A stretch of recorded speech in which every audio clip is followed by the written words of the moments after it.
Bismillahirrahmanirrahim. Al-hadisu ai hadal hadisu utawi iki kono hadis at-tasi'u kang kaping 9. An Abi Hurairah diriwayatake saking Abi Hurairah Abdurrahman yaiku Abdurrahman ibni Sakhrin kang dadi putrane Sakhr radhiyallahu an. Qala dawuh sinten Abu Hurairah ing dawuhan sami'tu midanget sapa ingsun Rasulullah ing utusane Allah yaqulu hale dawuh sinten Rasulullah ing dawuhan manahaitukum anhu fajtanibuh. Ma utawi apa wae nahaitu kang nyegah sapa ingsun kum ing sira kabeh anhu saking ma fajtanibu mongko ngedohono sira kabeh hu ing ma. Wa malan utawi apa wae amartu kang merintah sapa ingsun kum ing sira kabeh bi kelawan ma faf'alu mongko agawe sira kabeh minhu saking ma mastata'tum ing dalem selagine mampu sira kabeh. Fa inna ma ahlaka mongko ing pestine rusak fa inna ma ahlaka mongko ing pestine ngrusak alladzina ing wong akeh mingkoblikum saking sadurunge sira kabeh ngrusak kasratu masailihim apa akeh pitakone wong-wong sing sadurung sira kabeh kasratu masailihim apa akeh pitakone wong-wong sing sadurunge sira kabeh waqtilafuhum lan padha persulayane wong-wong iku kabeh padha persulayan ala ambiyaihim ing atase pira-pira nabine wong-wong akeh mau. Rawahus ngriwayatake ing hadis Al-Bukhari sinten Imam Bukhari wa Muslimun lan Imam Muslim. Hadis menika hadis ingkang kaping 9. Nerangaken napa wae sing dicegah dening syarak iku kudu kita doi babar pisan. Dijauhi semua. Apapun yang menjadi perintah syarak kudu kita lakoni miturut kekuatan kita. Umpamane syarak kok merintah kita supaya wudu kanthi masuh tangan loro.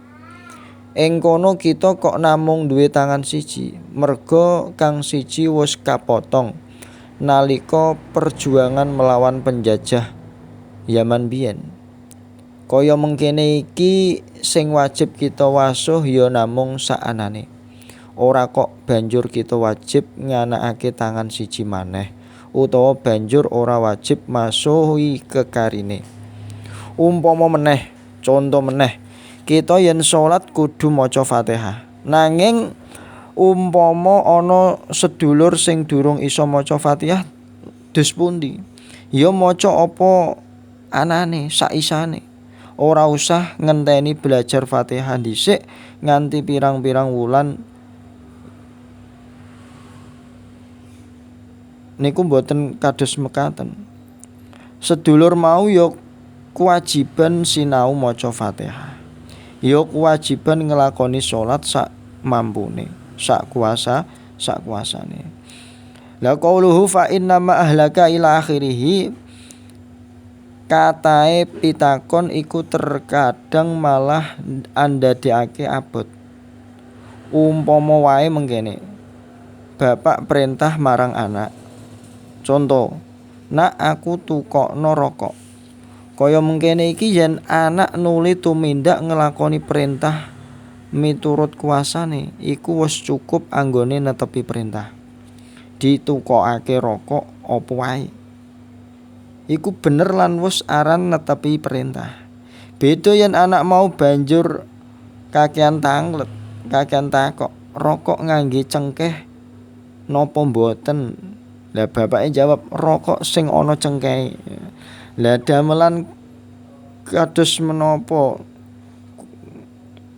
Damelan Kudus napa damelan Semarang, Surabaya tah Kediri? Ngeten iki ya dijawab ya gawean Kudus umpamane. Cap nopo? Dijawab meneh cap anggur. Kertase kertas nopo?